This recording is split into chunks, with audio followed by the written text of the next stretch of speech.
Bonjour à tous et à tous. Désolée pour les vidéos précédentes. Il s'est arrêté, il a sonné à la porte. C'était pas mon autre, aussi parce qu'il ne sait même pas où je suis. Donc, il ne peut pas être lui. J'avais simplement oublié qu'aujourd'hui, c'était le jour du déménagement de la personne qui m'a hospitée dans son appartement et déménage en France. Donc, j'ai la possibilité de rester ici encore pour quelques jours. Dis que, bon voilà, j'attends de voir qu'est-ce que me propose l'univers pour le mois de juillet. Parce que pour le mois d'août, j'ai déjà trouvé, voilà. Donc, sur les vidéos précédentes, je parle du travail demandé dans la source. L'autre jour, je disais que j'ai pris la décision d'abandonner l'idée d'une possible réunion maintenant sur la Terre avec mon autre.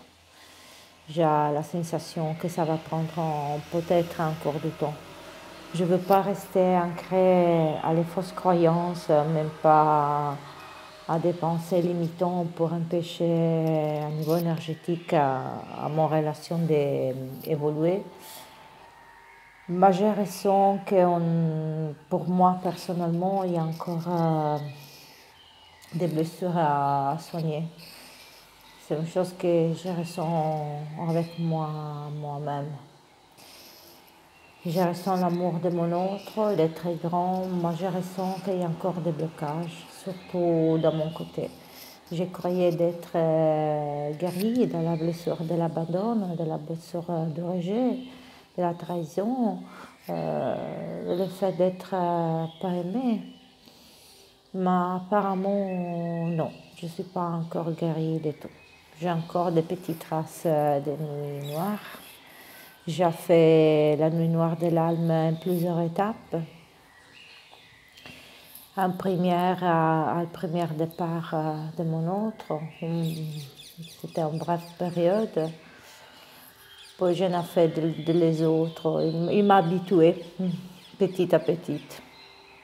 Fin à la grande séparation qu'elle est en cours encore aujourd'hui. On ne se voit pas dans 8 mois. Donc, on s'est parlé pour téléphone de temps en temps, mais avec des hauts et des bas. Des moments où elle était tranquille, des moments où elle était super fâchée, des moments où elle me détestait, de l'autre fois, elle avait changé d'avis. Donc, ce n'était pas vraiment une communication claire et stable.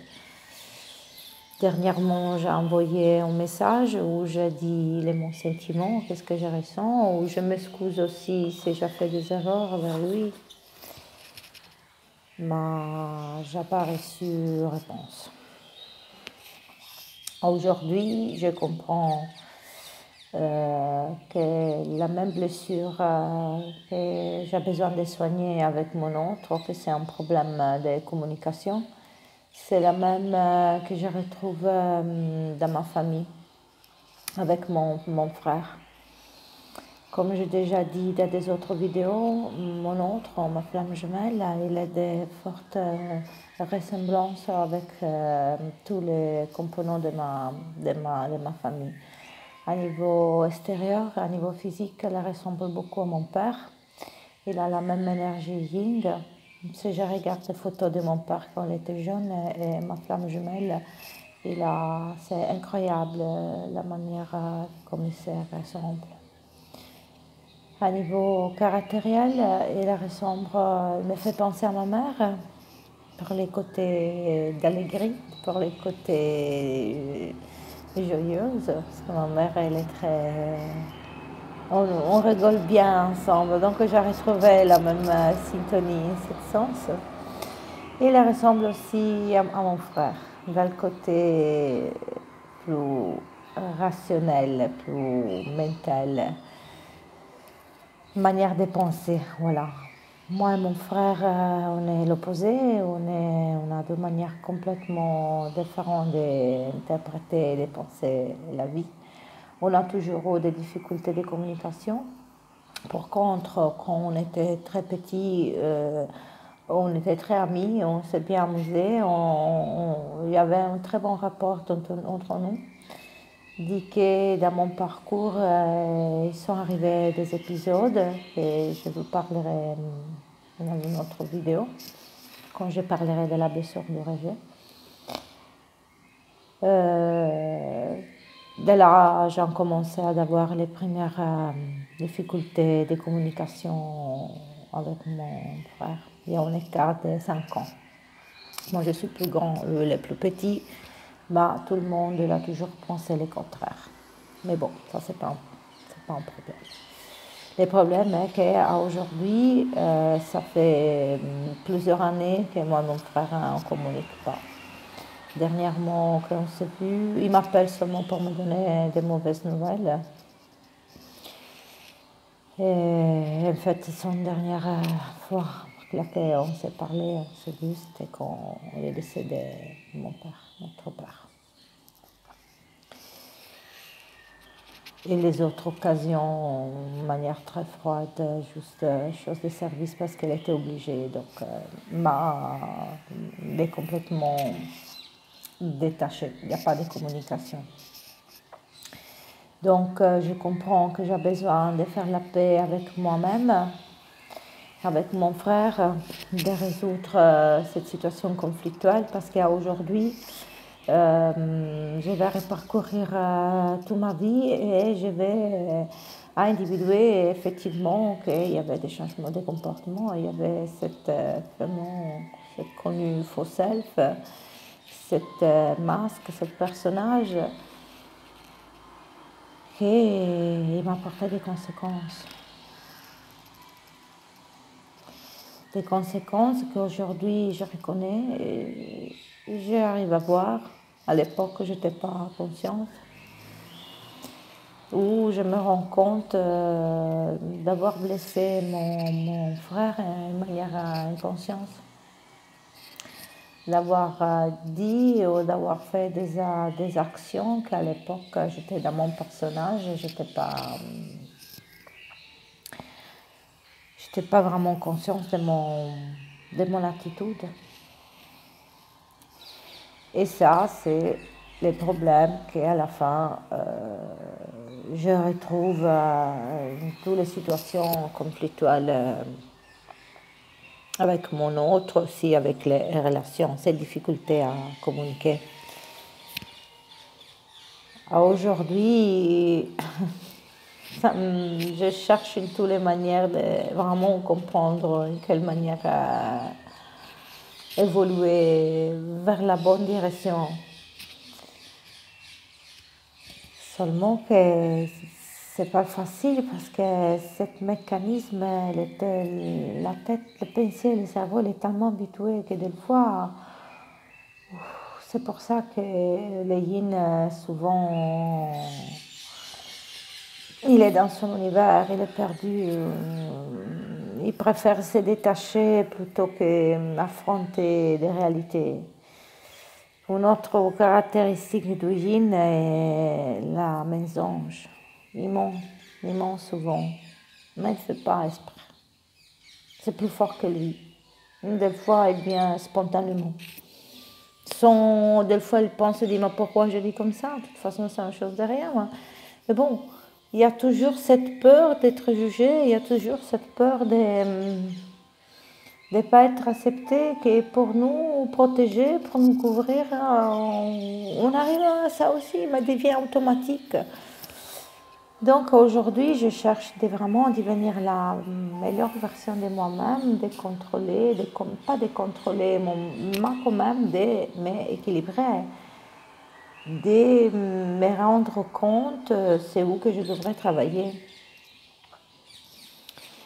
Et une des choses les plus importantes que je vais faire aujourd'hui, dans le moment que j'ai pris la décision de travailler sur moi-même, de me connaître, de m'aimer et de travailler en profondeur, une chose que j'ai besoin de faire est de faire la paix avec moi-même, ma famille, mon frère, de clarifier les choses pour me sentir apaisée, pour me sentir bien. J'ai besoin de retrouver, de redécouvrir des choses Et la cinquième dimension, je devrais apprendre à l'abandonner un petit peu, à redescendre en 3D. Aussi, c'est la 3D, pour moi, elle est très lourde.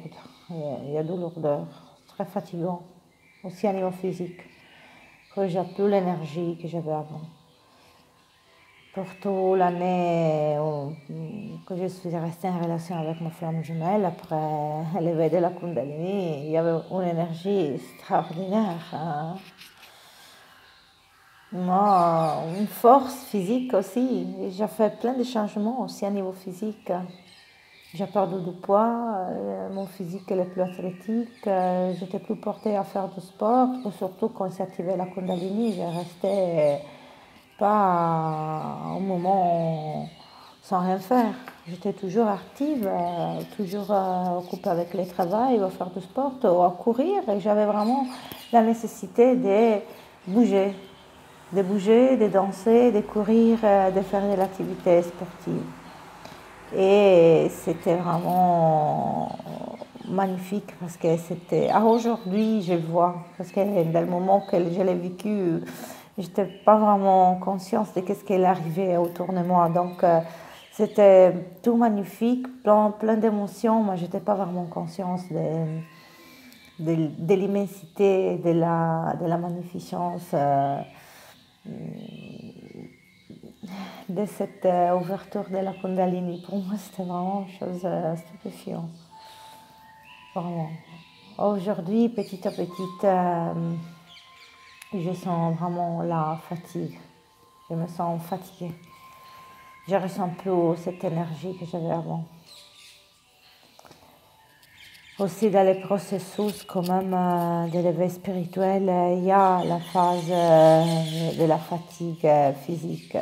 Je croyais de l'avoir déjà fait, mais évidemment, ça va refaire à nouveau. Je ne comprends pas.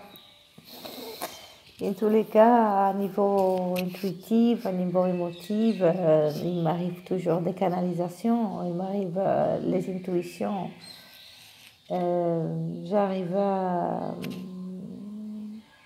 un niveau intérieur quand je me vais à cacher, je me vais à réfugier dans ma cinquième dimension. Il est là que je vois, je rentre à un niveau énergétique autour de ma mère, autour de mon frère, ma belle-sœur, mon nièce, elle est mon enfant. J'arrive à voir et à comprendre qu'est-ce qu'ils font. Je ressens, je comprends. Ça fait plusieurs jours que j'ai envie d'appeler mon frère, je l'ai déjà dit à ma mère aussi. Mais je ressens que ce n'est pas encore le bon moment. Je sais. Donc, voilà. Mais non,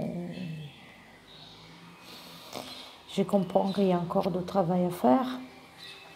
À niveau émotif, énergétique, je reste quand même dans le lien. La vie et l'univers, elle me le souvient toujours.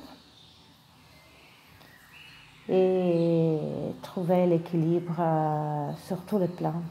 À partir de la 3D, il faut arriver à la cinquième dimension. Les autres, ils sont trop supérieurs encore. C'est déjà beaucoup que j'ai essayé cette cinquième vie, avoir la position d'arriver dans les autres. Peut-être, on ne sait jamais, tout ça peut arriver dans la vie. On reste quand même dans l'ouverture. Pour aujourd'hui, je m'arrête ici. Merci beaucoup pour m'avoir écouté. Désolée pour les moments vidéo qui s'interrompent d'une manière imprévue, mais c'est le yin, ça aussi. Il a plein de choses, il fait plein de choses en même temps. Et des fois, il ne fait pas vraiment tout bien, mais bon, on essaie petit à petit de faire ressortir ce côté yang, petit peu organisé. J'ai pris contact aussi avec une amie qui me va bientôt aider aussi avec la scénographie à gérer mieux la partie des vidéos que moi j'arrive pas vraiment bien, comme je peux. Bon, bah, la chose plus importante c'est les messages de mon expérience, c'est ça, c'est pas tout le reste. En tous les cas, merci beaucoup à tous les abonnés. Merci pour tous les commentaires et je vous souhaite le mieux, amour infini, la paix dans le cœur et une belle évolution et à tous les flammes jumelles de se réunir in cette vie, ici et maintenant, pas dans la prochaine. Allez, gros bisous et à la prochaine. Merci.